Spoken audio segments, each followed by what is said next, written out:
کے اوپر کہ غلط بیانی کی تھی، یہ سچ کہا تھا، یہ غلط کہا تھا، اور بعد میں عزیزوں میرے پاس وہ الفاظ نہیں ہے، میں بہت ساری چیزیں چھوڑ دیتا ہوں کہ ملک کے حالات ایسے نہیں ہیں، لیکن حالات کا مطلب یہ نہیں ہے، اتحاد کا معنی یہ نہیں ہے کہ ہم اپنے عقیدوں سے پیچھے ہٹ جائیں گے، اتحاد کے مسائل یہ نہیں ہے کہ ہم تو اپنے عقیدوں سے اور اپنے حق سے پیچھے ہٹ جائیں گے۔ اگر ہم نے تاریخ میں منہ کھولنا شروع کیا تو میں بتائیں گے کہ جھوٹا کون تھا، یہ کیسے ہو سکتا ہے کہ رسول کی بیٹی کی تحریر کو پھاڑنے والے کا نام تاریخ میں نہ ہو،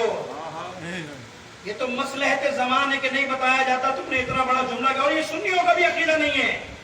میں سارے مسالک کا احترام کرتا ہوں، سب کے مدارس میں جاتا ہوں، ان کے ساتھ بیٹھتا ہوں، کھاتا پیتا ہوں، ان کا بھی عقیدہ نہیں ہے،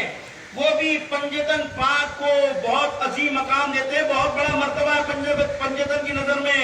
یہ ایک پیدا ہو گیا، اب اس نے جناب سیدہ کیا، اچھا یہ ہر زمانے میں پیدا ہوتے رہیں گے، اسے ہر زمانے میں پیدا ہوتے رہیں گے جو اہل بیت کے مقابلے پہ آتے رہیں گے۔ ان کا مسئلہ جلالی ہونا نہیں ہے، ان کے مسئلے تمام اہل بیت کے جو مقابلے پہ آئے ان کا حلالی ہونا مسئلہ ہے۔ مصیبت یہ ہے،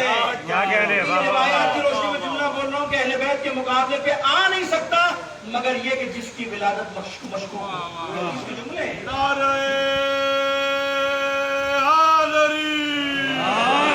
اہل بیت کے دشمنوں پہ لعنت۔ اتحاد، محبت، ساری چیزیں، سب کا احترام اپنی جگہ، تمام مسالک کا، لیکن یہ نہیں ہوگا کہ ہم برداشت کر لیں گے کہ جناب سیدہ کے بارے میں جملے بولے جائیں اور اس ملک میں بولے جائیں،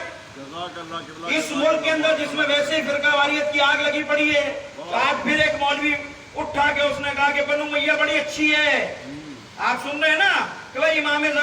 العابدین نے یزید کے ساتھ دسترخوان پہ بڑا اچھا کھانا کھایا اور کوئی اختلاف نہیں تھا، بڑی عزت و احترام کے ساتھ 1 مہینے میں بھیج دیا تھا۔ تو ہم بھی کہتے بھائی تم بھی یہ کہہ رہے ہو تو پھر مل کے طے کر لیتے، پھر امام حسین کو قتل کس نے کیا تھا، یزید کو مارا کس نے تھا؟ اگر تم بھی اپنے معاملے میں سچے ہو، ہم بھی سچے ہیں، تو پھر ایک اصول بنا لیتے،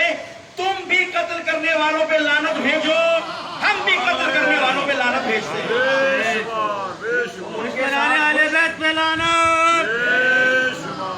یہ روزانہ ایک نیا شاخسانہ شہر میں کھڑا کیا تھا، ملک میں کھڑا کیا تھا، وہ نیا آ گیا میدان کے اندر کہ نہیں کربلا میں اب میں وہ باتیں نہیں کرنا چاہتا، بڑی باتیں تھی، کرنے کو تو میں کر سکتا ہوں، مجھے بتاؤ میں اتنا سوال کرتا ہوں، میں یہ سوال نہیں کرتا حق کس نے کھایا کس نے نہیں کھایا، دروازہ کس نے گرایا کس نے نہیں گرایا، تاریخ میں اہل سنت کیا موجود ہے، کس نے گرایا کس نے پہلو توڑا، کس نے جناب صحرا کے شکم پہ لات ماری، میں اس پر گفتگو نہیں کر رہا، لیکن میں ایک سوال تو یہ کر سکتا ہوں نا کہ آپ کے گھر پر کوئی کارروائی ہو اور اس کا مقدمہ درج ہو تو ایف آئی آر کبھی مرتی ہے؟ ایف آئی آر کبھی نہیں مرتی، پوری زندگی ایف آئی آر اپنی جگہ پر رہتی ہے یا نہیں ہے؟ فاطمہ زہرا کا گھر چلا، پہلا مقدمہ، فاطمہ زہرا کا پہلو ٹوٹا، دوسرا مقدمہ،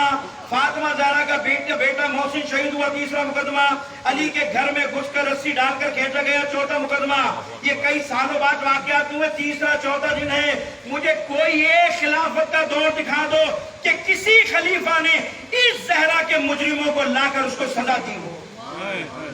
تم تو قائل ہو کہ فلاں صاحب کہتے ہیں کہ اگر فرات کے کنارے کتا بھی مرتا تو میں اس کا جواب دے ہوں، مجھے اس کا حساب دینا ہے۔ کتا تو دور کی بات ہے، فاطمہ زہرا کے گھر کا جواب کون دے گا؟ رسول کی بیٹی کے گھر کا جواب کون دے گا؟ یہ آج کل یہ زمانہ نہیں ہے، میں اس لیے بات کروں، کافی دن سے تکلیف میں تھا، میں اس مزاج کا آدمی نہیں، آپ مجھے جانتے ہیں، لیکن ضروری ہے اپنے حق سے پیچھے نہیں ہٹیں گے، پوری اپنی اولاد کو بتائیں گے، اپنے بچوں کو بتائیں گے کہ فاطمہ زہرا کا حق کس نے مارا۔